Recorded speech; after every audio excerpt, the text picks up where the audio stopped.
Hello everyone, जैसा कि आपने देखा होगा कि बीएनएस की सेक्शंस हम लोग पढ़ रहे हैं, जिसमें हम सेक्शन 1 से लेकर के 168 तक पढ़ चुके हैं। तो अगर आपको इसकी वीडियोस चाहिए तो आप चैनल के प्लेलिस्ट में जाकर के देख सकते हैं। बीएनएस की, बीएनएसएस की, कॉन्स्टिट्यूशन की, फैमिली लॉ की आपको बहुत सारी वीडियोज़ मिल जाएंगी। तो आज हम जानने वाले हैं बीएनएस की सेक्शन 169 के बारे में, जो बात करती है उम्मीदवार चुनावी अधिकार परिभाषित के बारे में।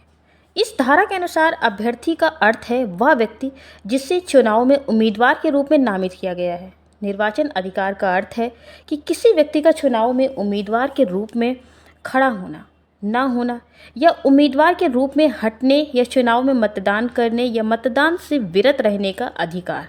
ये सारे अधिकारों की बात की गई है बीएनएस के सेक्शन 169 में।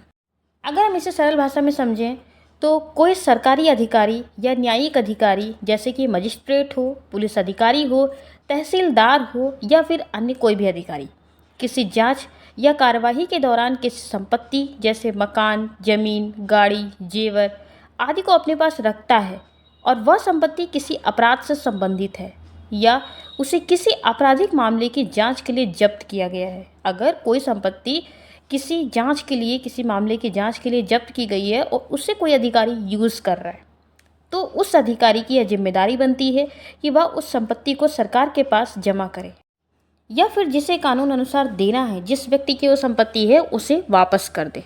लेकिन यदि वह अधिकारी उस संपत्ति को बेच देता है, यूज़ भी नहीं कर रहा है और उस व्यक्ति को दे भी नहीं रहा है, बल्कि वो बेच देता है या फिर छिपा देता है या अपने निजी उपयोग में लाता है, तो फिर यह माना जाएगा कि उसने धोखाधड़ी या बेईमानी की है। चलिए जानते हैं इस अपराध में सज़ा क्या मिलती है। तो ऐसे अपराधी को 5 साल तक की कैद या जुर्माना दोनों ही हो सकते हैं, या सज़ा इस बात पर निर्भर करेगा कि अपराध कितना गंभीर है। ये बात इस पर डिपेंड करेगी कि आपका क्राइम कितना सीरियस है। क्राइम जितना सीरियस होगा उसी हिसाब से आपको वहाँ पर सज़ा दी जाएगी। चलिए एक एग्जाम्पल के थ्रू समझते हैं। मान लीजिए पुलिस ने चोरी के एक केस में एक व्यक्ति की गाड़ी को जब्त किया है।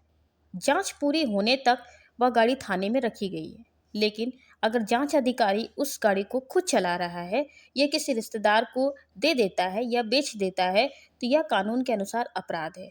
ऐसे में वह अधिकारी बीएनएस की धारा 169 के तहत दोषी माना जाएगा और उसके खिलाफ कार्रवाई होगी। बीएनएस की धारा 169 सरकारी अधिकारियों को यह संदेश देती है कि उन्हें न्याय, ईमानदारी के साथ कार्य करना चाहिए। अगर वे अपने अधिकारों का गलत फायदा उठाकर किसी आपराधिक संपत्ति का निजी लाभ लेते हैं तो उन्हें उसकी सजा भुगतनी पड़ेगी। वीडियो कैसी लगी प्लीज़ कमेंट सेक्शन में ज़रूर बताएं। फिर मिलते हैं नई सेक्शन के साथ।